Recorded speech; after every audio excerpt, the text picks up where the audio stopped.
Olá, eu sou Marcelo Capel e hoje é sexta-feira, dia de assistir mais um vídeo aqui no canal. Sabe toda aquela história que você sabe a respeito do Mágico de Oz? Esquece tudo aquilo, porque o musical Wicked vai mostrar pra gente que a história é um pouquinho diferente. Primeiro de tudo, Galinda é a Glinda, Elphaba é a Zelena. A partir daí dá pra gente ter uma ideia do que o musical traz. Tudo começa com Glinda contando pra gente como que ela e a Elphaba se conheceram, que foi na faculdade. Galinda, inicialmente, ela era popular e a Elphaba, ela queria justiça, mas ela entrou nessa faculdade para cuidar da irmã, que na verdade ela tinha a mobilidade reduzida e andava de cadeira de rodas. No primeiro dia de aula, a diretora aparece para fazer a apresentação de como vai funcionar os cursos e eles acabam tendo que escolher os quartos. Não eles escolhem, a diretora escolhe. Então coloca a Glinda com a Elphaba, com a Zelena. Elphaba. Então coloca as duas no mesmo quarto. Só que aí a Elphaba fica puta com isso daí e ela acaba externando os seus poderes. E aí com isso a diretora ela vê o potencial na Elphaba e ela inscreve a Elphaba nas aulas de feitiço. A Glinda, a Galinda, fica com um pouco de inveja, mas a diretora, além de inscrever a Elphaba nessas aulas, ela manda uma carta pro Mágico de Oz para apresentar, tipo, aquele novo potencial. Bom, no dia seguinte, então, é chegado o primeiro dia de aula e a turma vai ter aula com um professor. Esse professor, ele é um bode que ele fala e explica uma matéria X lá. Só que ele acaba ficando nervoso porque as pessoas não se concentram, acaba fazendo barulho de bode. E aí ele explica depois, no final da aula, pra Elphaba que isso daí tá acontecendo porque alguém tá querendo, tipo, extinguir os animais da convivência junto com os humanos. Então os animais vão só emitir os sons deles, não vão falar igual a gente fala.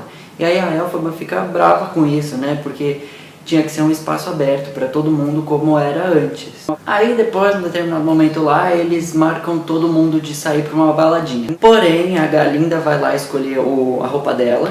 E aí mostram pra ela que a avó dela deu um chapéu e ela não gostou desse chapéu. E ela queria dar um fim. Então ela resolve dar esse chapéu pra Elphaba. Aí dá lá pra Elphaba, é tipo aquele chapéu de bruxa, assim, normal, sabe? E aí a Elphaba, ela fica feliz com isso daí, porque acha que foi de coração aberto e tá tentando uma trégua entre elas. E aí é chegado o dia dessa baladinha. Nisso daí já apareceu, óbvio, o mocinho chama Fiero, ele entra assim, ele é um aluno novo na faculdade, e aí a Galinda, que se importa com essas coisas de status, já vai pegar logo o menino novo, e o menino novo também liga pra essas coisas, então eles se encontram nessa vibe. E aí então a Galinda tá lá com o Fiero na baladinha, e a Zelena chega sozinha, Elphaba chega sozinha na balada e começa a fazer uns passos bem nada a ver, sabe? Aí todo mundo da faculdade começa a zoar com ela.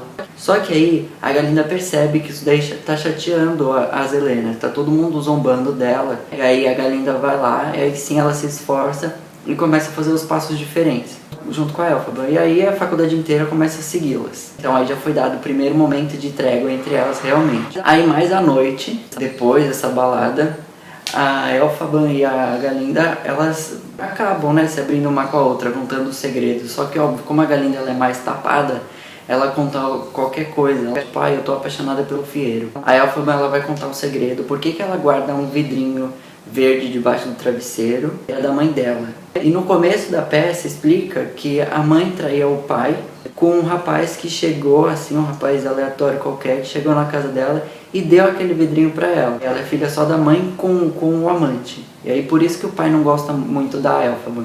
E aí depois, em retribuição a essa trégua que elas tiveram, a Elphaba vai e conversa com a diretora e inscreve a Galinda nas aulas de feitiço também. Então ela dá pra Galinda o presente, que é a varinha que ela queria. No dia seguinte, o professor Bode vai dar uma aula rapidinho e ele já tá com a mala, porque foi expulso daquela escola. E a Elphaba já fica puta com isso daí de novo, só que aí eles já mandam um professor substituto no mesmo momento, que aí vem o cara com um gatinho na jaula explicar que os animais eles devem ficar enjaulados. O cara começa a dar choque no gato pra falar, olha só como ele tá nervoso, sabe? Por isso que eles têm que ficar aqui dentro.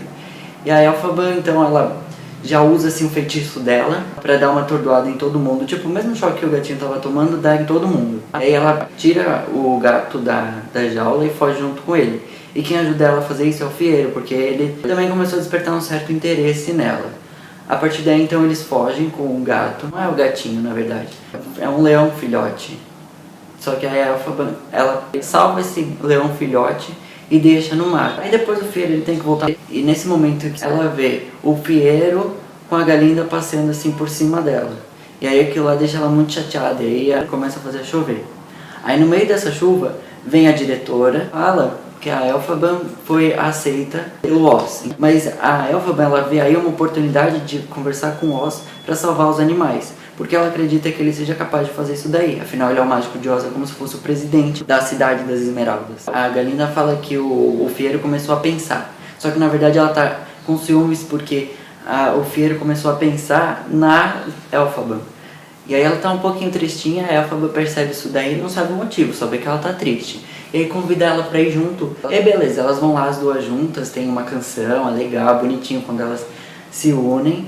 E aí chega lá finalmente pra falar com o Oz. Aí ele se mostra todo aquele cara, sabe, perigoso, misterioso, assim, com aquela máquina toda. Quando ele descobre que a Elphaba é a bruxa verde que tem o poder, ele sai de trás daquela máquina e começa a conversar com ela. E aí ele dá um livro de feitiço pra ela provar que ela tem esse poder. Ela tá colocando asas nos macacos, porque o Oz ele quer fazer os animais servirem a ele. Ela via nele uma esperança e na verdade era ele o causador. Então ela foge com aquele livro de feitiços e aí ela já começa a dar motivo pra dar a impressão que ela é do mal. Aí ela já começa a voar. Essa parte é tão legal porque ela voa. A Elphaba vai procurar a irmã dela que ela ajude nessa luta por justiça. Ela tinha uma apaixonite na faculdade que o menino não gostava dela, o menino gostava da Galinda. Ela fez com que esse menino trabalhasse com ela, então ficasse amarrado com ela até o fim da vida dela. A irmã fica lá: por que você foge? Você é uma pessoa ruim, você tem esses poderes e não ajuda a restaurar minhas pernas. E aí a Elphaba abre o livro e vê que lá tem um feitiço. E aí consegue restaurar a perna da irmã. Ela começa a andar. Só que nessa daí que a irmã tá tipo aproveitando tudo, fala: agora sim o menino vai conseguir ficar apaixonado por mim, porque eu não tenho mais que andar de cadeira de rodas. O menino ele aparece. E aí ele vê que a Elphaba tá lá, tá viva, só que a Elphaba ela tá sendo procurada por todos. A irmã tá tão focada nesse menino, tão alucinada nele, que ele fala assim: agora que você anda, você não precisa mais de mim. Então eu vou pro casamento da Galinda, que a Galinda ia casar com o Fiyero. Só que a irmã é muito ciumenta e ela fala assim: se eu não puder ter você, ninguém vai ter. Ele vai lá e mata o menino. E a Elphaba quer ajudá-lo. Só que por engano ela acaba transformando ele num homem de lata. E nessa daí ela volta pra tentar salvar os macacos. Eles acabam tendo uma conversa, a Elphaba com o Oz. Ele conta o problema que ele teve e ela conta o problema dela. No final eles descobrem que o Oz é pai da Elphaba. Gente, se vocês são fãs, assim como eu, de Once Upon a Time, vocês não questionem isso, deixa lá, porque a nossa verdade é Once Upon a Time. Enfim, ela fecha um trato com ele: olha só, eu não conto seu segredo se você deixar esses animais soltos. Aí solta todos os macacos.